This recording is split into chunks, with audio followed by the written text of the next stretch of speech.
Halo adik-adik mahasiswa dimanapun berada, salam jumpa kembali dengan Pak Uslan SPD MSI. Kali ini kita berjumpa dalam mata kuliah pengembangan pembelajaran IPA Sekolah Dasar.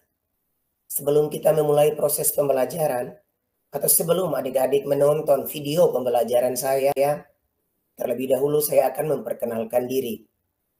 Saya Uslan SPD MSI yang kesehariannya tercatat sebagai dosen pada Fakultas Keguruan dan Ilmu Pendidikan, terkhususnya di program studi pendidikan guru sekolah dasar Universitas Muhammadiyah Kupang. Kali ini, dalam materi proses pembelajaran IPA sekolah dasar, kita akan menjelaskan bagaimana hubungan komponen proses pembelajaran IPA. Berkaitan dengan hubungan komponen proses pembelajaran IPA, kita akan awali dengan melihat bagaimana tujuan standar kompetensi lulusan yang akan kita uraikan menjadi kompetensi inti dan kompetensi dasar. Untuk mencapai itu semua, kita butuhkan materi. Tentu kaitannya ini karena kita kali ini akan melihat tentang bagaimana proses pembelajaran IPA. Tentu materi IPA yang akan kita butuhkan. Untuk mencapai itu semua, untuk keterpahaman terhadap materi IPA, kita butuhkan strategi pembelajaran. Seperti kita ketahui bersama, di dalam strategi pembelajaran pasti akan kita membutuhkan model, bagaimana pendekatan yang akan kita lakukan. Setelah kita mengetahui model dan pendekatan, kita guru ataupun adik-adik mahasiswa program studi pendidikan guru sekolah dasar dimanapun berada sebagai calon guru sekolah dasar, kita butuhkan strategi. Di samping itu kita akan membutuhkan metode, teknik, dan taktik. Bagaimana kita ketika berada di depan kelas. Selanjutnya, untuk itu semua bisa dapat terlaksana, kita akan membutuhkan media atau sumber belajar. Dan oleh karena itu, kita akan melihat, kita akan butuh sebuah situasi dan kondisi di mana peserta didik dan kita guru dimanapun kita berada ketika berada di depan kelas.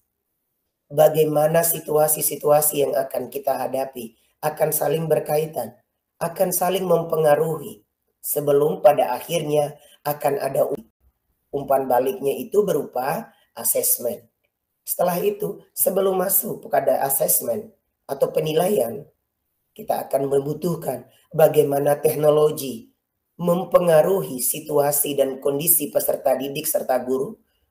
Bagaimana teknologi akan melihat bagaimana teknologi yang kita gunakan untuk bagaimana sumber belajar yang akan kita gunakan pendekatan di dalam kelas. Dengan memanfaatkan teknologi yang ada di sekitar lingkungan peserta didik atau lingkungan sekolah yang kita hadapi nantinya. Oleh karena itu, bukan hanya teknologi, kita juga butuh dukungan masyarakat. Selanjutnya, kita akan melihat juga di dalam proses pembelajaran tentu akan membutuhkan strategi. Dalam hal ini, kita akan melihat bagaimana strategi itu yang dibagi dalam 4 bagian, yaitu sumber materi, siapa yang menyusun materi atau bahan ajar yang akan kita gunakan. Yang berikut, bagaimana pembawa materi di bagian kedua ini. Siapa yang membawakan materi, per orangkah, per kelompokkah, atau sebagai pelajar itu sendiri yang akan membawakan materi. Setelah itu di poin ketiga, kita akan melihat bagaimana pendekatannya. Apakah pendekatan itu secara induktif atau pendekatan itu secara deduktif. Dan yang terakhir tentunya di poin nomor 4, kita akan melihat bagaimana si penerima materi. Tentu hal ini ketika kita berada di dalam kelas, pasti peserta didik. Dan hari ini ketika yang menonton video Pak Uslan itu adalah seorang mahasiswa, tentunya sama lingkungannya. Pasti di dalam lingkungan kelas, yaitu di tingkat yang lebih tinggi, yaitu pada tingkat mahasiswa. Kita akan melihat sejauh mana penerima materi itu, apakah pada tingkat perorangan, tingkat kelompok, dan berkaitan dengan tingkat kelompok ini, apakah kelompok besar, kelompok kecil, ataukah yang heterogen, ataupun yang homogen. Selanjutnya, kita akan melihat bagaimana pemilihan strategi penyampaian materi IPA. Untuk pemilihan strategi, kita akan melihat produk IPA atau produk ilmu pengetahuan yang akan kita hasilkan. Tentu akan berupa konsep, akan berupa prinsip, akan berupa hukum, dan akan berupa teori. Untuk menyampaikan materi IPA, tentu kita juga akan memilih nilai dan sikap ilmiah IPA, kerja dan proses ilmiah IPA, aplikasi IPA dalam kehidupan sehari-hari, serta kreativitas pembelajaran IPA. Ketika kita berbicara tentang kreativitas, tentu tidak lepas dari seorang guru, kali ini tidak lepas juga dari seorang dosen.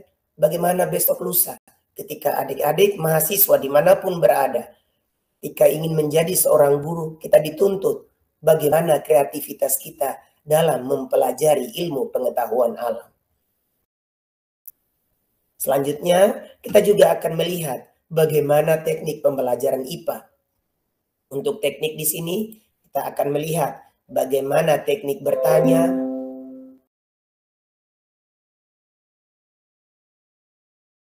setelah itu kita juga akan melihat apakah pertanyaan itu sudah menyangkut pada pertanyaan tingkat tinggi, seperti pertanyaan yang sudah memuat tentang konsep higher order thinking skill.